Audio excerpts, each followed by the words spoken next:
Hello, thanks for taking a couple minutes to learn more about the jelly roll. Please also read all the disclaimers here and on our website, and we welcome you aboard. Now, the first thing is, what is a jelly roll?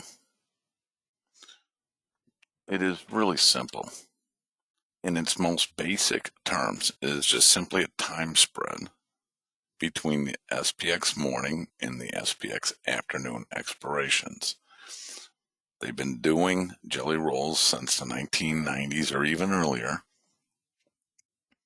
Just most people, including your broker, have never heard of them. Now, why do a jelly roll? Why do they work?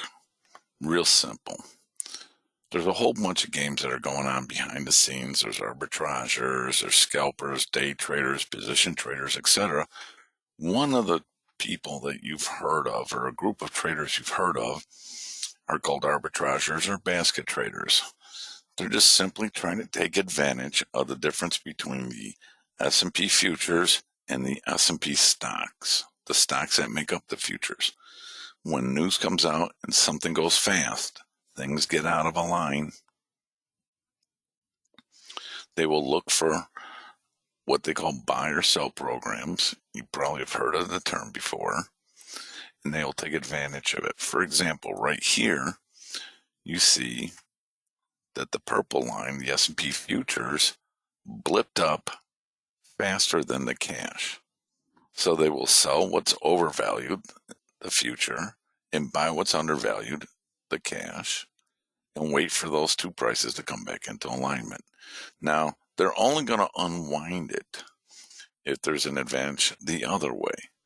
Most of the time, they're just going to hedge this stuff off and wait until expiration. The problem is some of the stuff that they're using to hedge are morning expiration options that expire on the third Friday of the month. And they use those because it lines up with when the futures expire, which is in the morning. This creates a whole bunch of games. What we are doing is trying to take advantage of the big fish swimming, disrupting the waters, and get a nice glide path behind them. So what do you want to have happen? Let's say we're using puts. We know that there's going to be artificial buying in the morning to roll our people's deltas further out or buy back the stock that they sold in these programs. So most of the time they're going to be buying stock at the open, and it's all going to be market orders. So it's going to have a huge demand of market orders, which, if you're familiar with the markets, is going to create a little turbulence and over exaggeration on the buy side. That's where we want to sell into. Now, we can sell into it by buying a put. We can sell into it by selling a call. There's a lot of things we can do.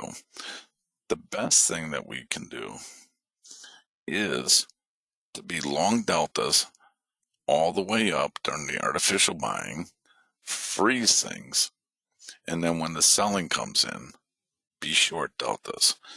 A great way of doing that is by selling the morning puts, which will be long deltas, and buying the afternoon puts, which kick in right after the open. So this is how it works. Let's say we do a time spread.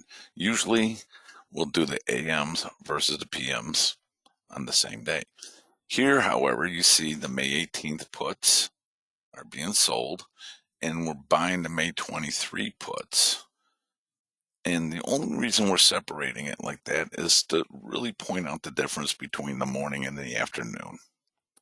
So it doesn't really matter if this were in the pink May 23s or the May 18th PMs. We just want the puts that expire in the afternoon and be short the puts that expire in the morning. Then the bell rings.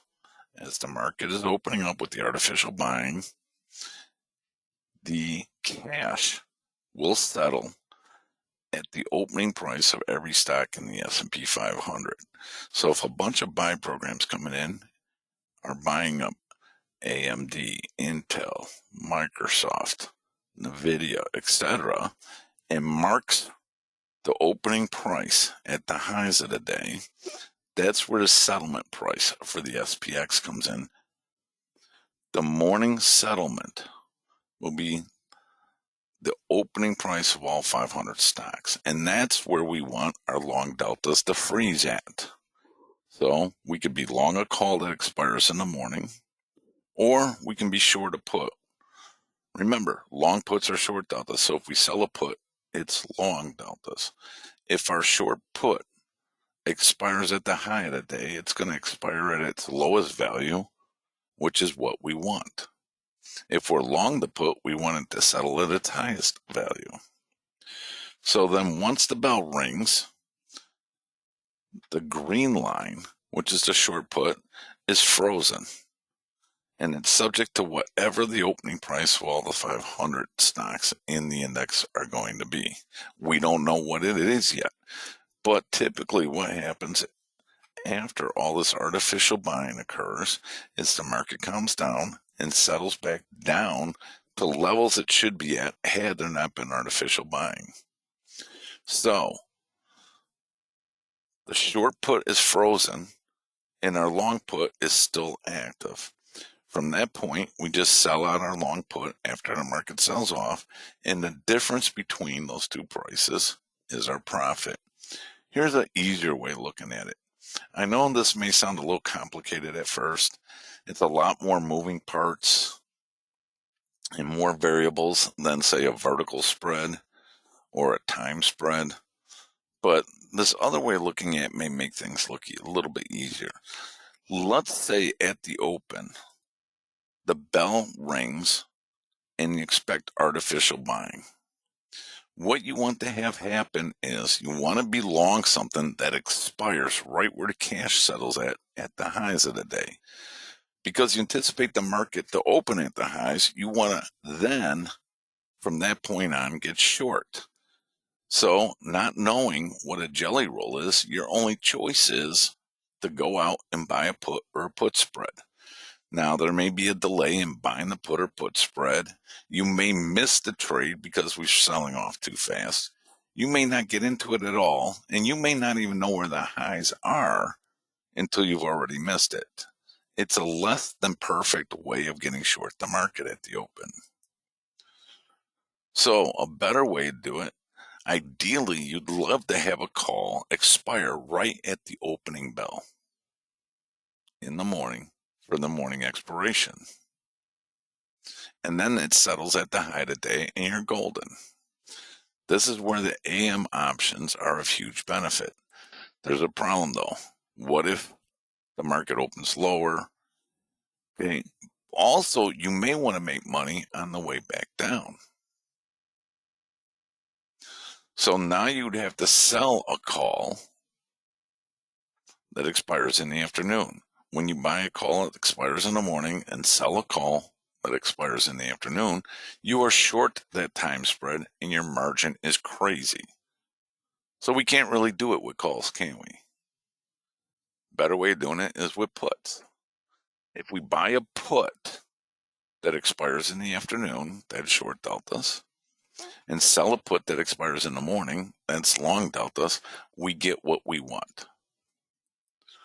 For example, last July, we wanted to be long deltas that expire at the settlement price and then short deltas afterwards. Here you see that the high of the day was 63.1561. That is right when the market opened up. At that point on, our AM options are dead. We don't know what price they settled at yet, but all that we're left with is the long put. Later on, we find out the settlement price, after it's been calculated, came in at 63.23, almost $8 higher than the highs of the day. And guess what? That's where our short puts settle into cash. Our short puts, which are long deltas, settles at 63.2358. From there on out, we're long puts, and we're taking the trip on the way down and decide where to sell those out the best we can. regardless of where we close out our long put. The worst we could have bought the long put back at, or excuse me, sold the long put at, is that price right there. That's the worst place you could have sold the puts, because anything other than that moment would get a better price. But even if you sold the long puts out at that price, the difference between the settlement and where you sold the put is a profit. In this case, worst case, $8 profit. Now, I would call this closing $8 above the highs. This would be a positive 8 open. Now, what if the settlement came out below the highs of the day? Let's say we settled at 63.10. Well, then that's about 13.58 lower than the highs of the day, and I'd say it was a negative 13.58. But, as I said, you cannot just go out and buy an AM SPX call in anticipation of a market opening higher and settling there. Because what if the market opened up lower that day? What if there was news that was causing the market to open 30, 40, 50 SPX lower, and you didn't have an option hedging that long call? You'd be at a major loss. So, do the time spread. We also just mentioned, though, that doing that time spread by selling the afternoon call would create a huge margin. So instead, we do a construction using puts.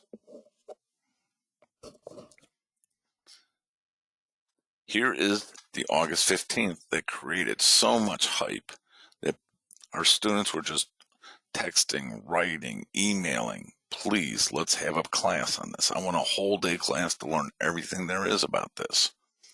So what we did that got people so excited is we did the time spread with puts, as you see here.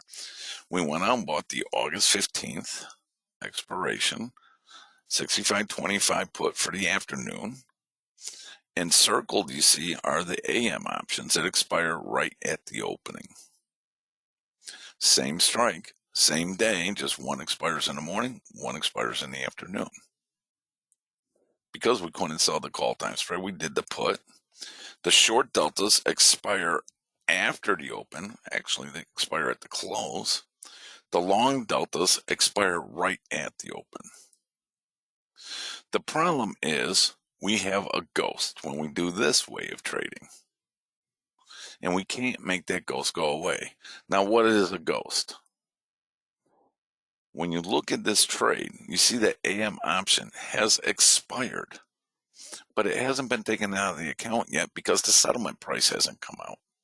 It sometimes takes an hour for every stock in the S&P 500 to open up, for them to figure out mathematically what the settlement price was.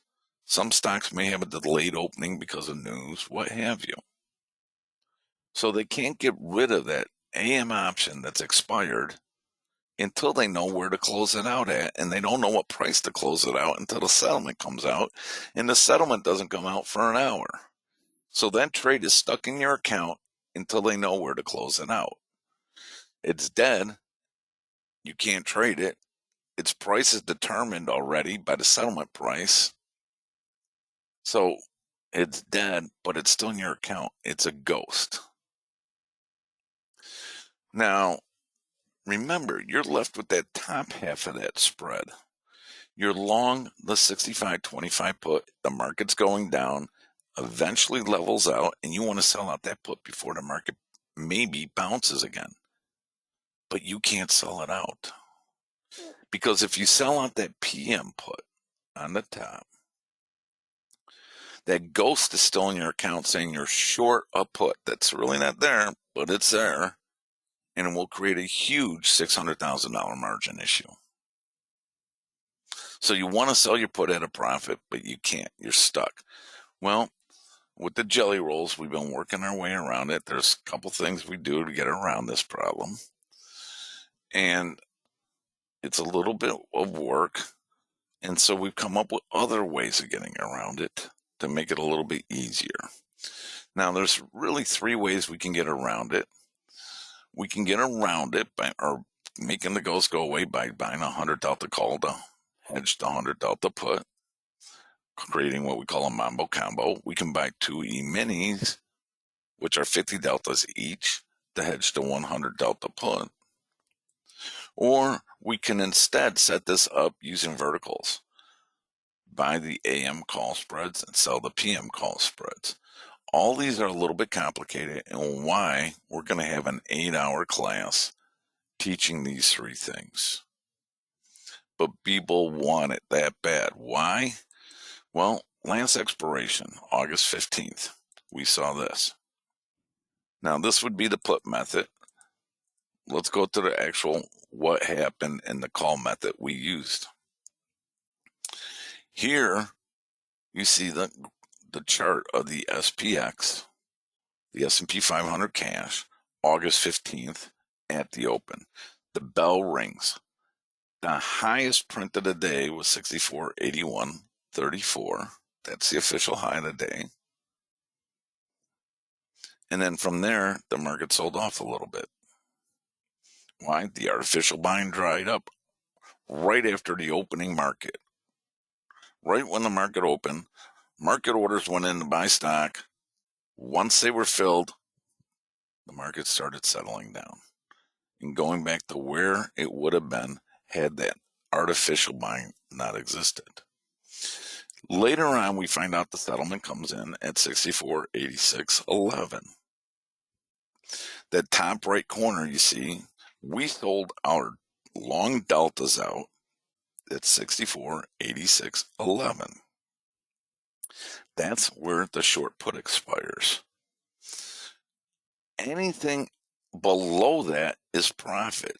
So immediately, if we bought this jelly roll, the AM options expire, and now we have to sell the PMs. The worst possible price we could sell the PM options at is right at the open, because any moment later, we could sell them at better prices. Well, within a couple minutes, the market already neared the unchanged line for the day, and that's where we sold out. We weren't taking a leg. We weren't messing around. We just hedged our long put at that price. We are not taking a directional bet. Had we been bearish and stayed short deltas, we could have hit a home run, because a little while later, 15 minutes later, the market opened up and we would have been long puts the whole way down. But that's not what we're trying to do. We're not taking a directional bet. We are just trying to take an arbitrage between the high of the day and the settlement price. That's what the jelly roll's objective is. So here you can see the settlement price is 86. The high is 81. The worst we could have done is made $5. By the time we got our order in and everything else, it was a minute or two later. We hit the enter button after putting in the price, calculating what everything should be, and we got a lot better because the market sold off even more. Here's the math. On one contract, we made almost a $17 profit. We arbitraged essentially $17 out of the trade on this particular example. Some we've done 39, some we've lost a couple bucks on, but that's rare. Almost most of the time, we do very well on this trade, and that's why people are clamoring to learn as much as they can about this trade.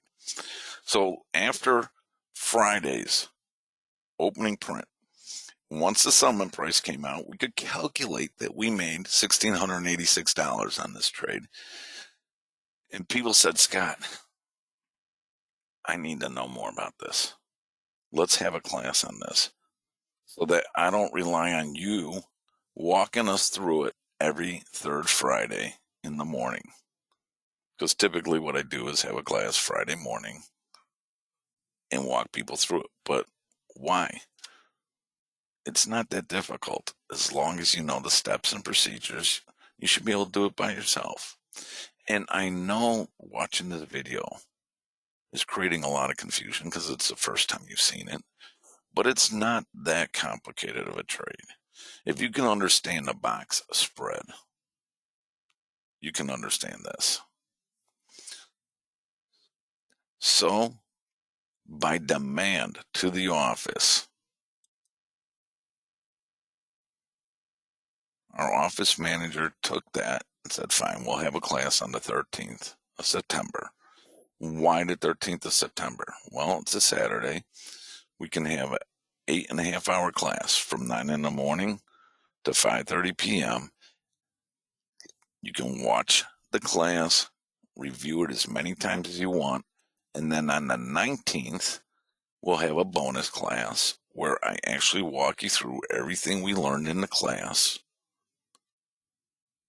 And after that, you should know how to do it yourself. But that's what a jelly roll is. It's an arbitrage. It's not a directional bet like a call spread or a put spread. I hope you enjoyed this. I hope it helped clarify what a jelly roll is. Thank you so much for watching.